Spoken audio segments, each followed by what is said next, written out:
ಬ್ರಾಹ್ಮಣ ಸಮುದಾಯದಲ್ಲಿ ಇರುವ ಎಲ್ಲರೂ ಆರ್ಥಿಕವಾಗಿ ಸಬಲರು ಎಂಬ ದೃಷ್ಟಿಯಿಂದ ಇಲ್ಲಿಯ ತನಕ ಸರ್ಕಾರ ಈ ಸಮುದಾಯಕ್ಕೆ ಹೇಳುವಷ್ಟು ಸೌಲಭ್ಯಗಳನ್ನು ಕೊಟ್ಟಿಲ್ಲ. ಆದರೆ ಈಗ ರಾಜ್ಯದಲ್ಲಿ ಅಧಿಕಾರ ವಹಿಸಿರುವ ಮುಖ್ಯಮಂತ್ರಿ ಬಿಎಸ್ ಯಡಿಯೂರಪ್ಪನವರು ರಾಜ್ಯದ ಬ್ರಾಹ್ಮಣ ಸಮುದಾಯಕ್ಕೂ ಸಮಾನ ಸೌಲಭ್ಯ ಸಿಗಬೇಕು ಅನ್ನೋ ಕಾರಣಕ್ಕೆ ನೂತನವಾದ ಯೋಜನೆಯನ್ನ ಮಾಡಿದ್ದಾರೆ. ಈ ಹಿನ್ನೆಲೆ ನಿನ್ನೆ ಪುತ್ತೂರಿಗೆ ಭೇಟಿ ನೀಡಿದ ರಾಜ್ಯ ಬ್ರಾಹ್ಮಣ ಅಭಿವೃದ್ಧಿ ನಿಗಮದ ಅಧ್ಯಕ್ಷರಾದ ಸಚ್ಚಿದಾನಂದ ಮೂರ್ತಿಯವರು ಪುತ್ತೂರಿನಲ್ಲಿ ಮೊಟ್ಟ ಮೊದಲ ಬಾರಿಗೆ ಗಾಯತ್ರಿ ಭವನ ನಿರ್ಮಿಸೋಕೆ 1 ಕೋಟಿ ಅನುದಾನ ನೀಡುವುದಾಗಿ ಭರವಸೆ ನೀಡಿದ್ದಾರೆ.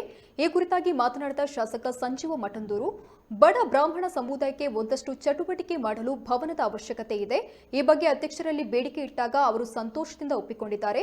ಜೊತೆಗೆ ನಾನು ತಹಶೀಲ್ದಾರ್ ಅವರಿಗೆ ಭವನ ನಿರ್ಮಿಸೋಕೆ ಅರ್ಧ ಅಥವಾ 1 ಎಕರೆ ಜಾಗ ನೀಡಬೇಕು ಅಂತ ಮನವಿ ಸಲ್ಲಿಸಿದ್ದೇನೆ ಎಂದರು.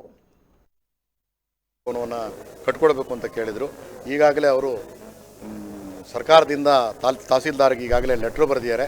ನಮ್ಮ ಬ್ರಾಹ್ಮಣರ ಪ್ರಾಧಿಕಾರಕ್ಕೆ, ಇಲ್ಲಿ ಬ್ರಾಹ್ಮಣರ ಸಂಘಕ್ಕೆ ಸುಮಾರು ಅವ್ರು ಹೇಳಿದ್ದಾರೆ, ಒಂದು 200ಕ್ಕೆ 200 ಅಷ್ಟು ಜಾಗವನ್ನು ಕೊಡಿಸ್ಕೊಡ್ತೀನಿ, ಅದಕ್ಕೊಂದು ಸಮುದಾಯ ಭವನ ಕಟ್ಕೊಡಿ ಅಂತ.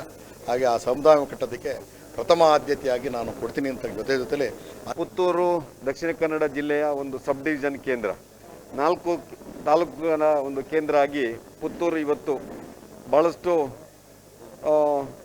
ರಾಜಕೀಯವಾಗಿ ಸಾಮಾಜಿಕವಾಗಿ ಚಟುವಟಿಕೆಯಲ್ಲಿರುವಂಥ ಒಂದು ಕೇಂದ್ರ.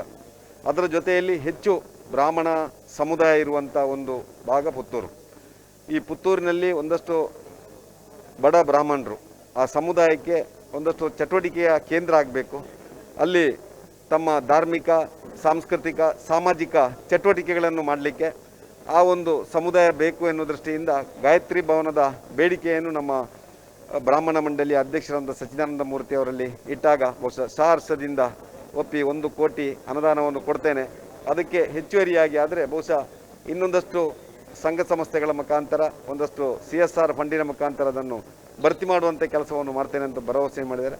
ಬಹುಶಃ ಮುಂದಿನ ದಿನಗಳಲ್ಲಿ ಮುಂದುವರಿದಂಥ ಬಡ ಬ್ರಾಹ್ಮಣ ಸಮಾಜದ ಬಂಧುಗಳಿಗೂ ಇಲ್ಲಿ ಒಂದಷ್ಟು ಕಾರ್ಯಕ್ರಮಗಳನ್ನು ಮಾಡಿಕೊಡುವ ಮುಖಾಂತರ ಅವರೆಲ್ಲರೂ ಮುಂದಿನ ದಿನಗಳಲ್ಲಿ ಸಾಮಾಜಿಕವಾಗಿ, ಆರ್ಥಿಕವಾಗಿ, ಶೈಕ್ಷಣಿಕವಾಗಿ ಮುಂದುವರಿಬೇಕು ಅನ್ನೋ ದೃಷ್ಟಿಯಿಂದ ಇವತ್ತು ಆ ಬ್ರಾಹ್ಮಣ ಅಭಿವೃದ್ಧಿ ಮಂಡಳಿ ಈ ಕಾರ್ಯಕ್ರಮವನ್ನು ಆಯೋಜನೆ ಮಾಡಿದೆ. ಈಗಾಗಲೇ ನಾನು ಪುತ್ತೂರಿನ ತಹಸೀಲ್ದಾರರಿಗೆ ನಾನು ಲೆಟ್ರನ್ನು ಕೊಟ್ಟು ಅರ್ಧ ಎಕರೆಯಿಂದ 1 ಎಕರೆ ಜಾಗವನ್ನು ಕೊಡಿಸಬೇಕು ಅಂತೇಳಿ ಮನವಿಯನ್ನು ಮಾಡಿದ್ದೇನೆ.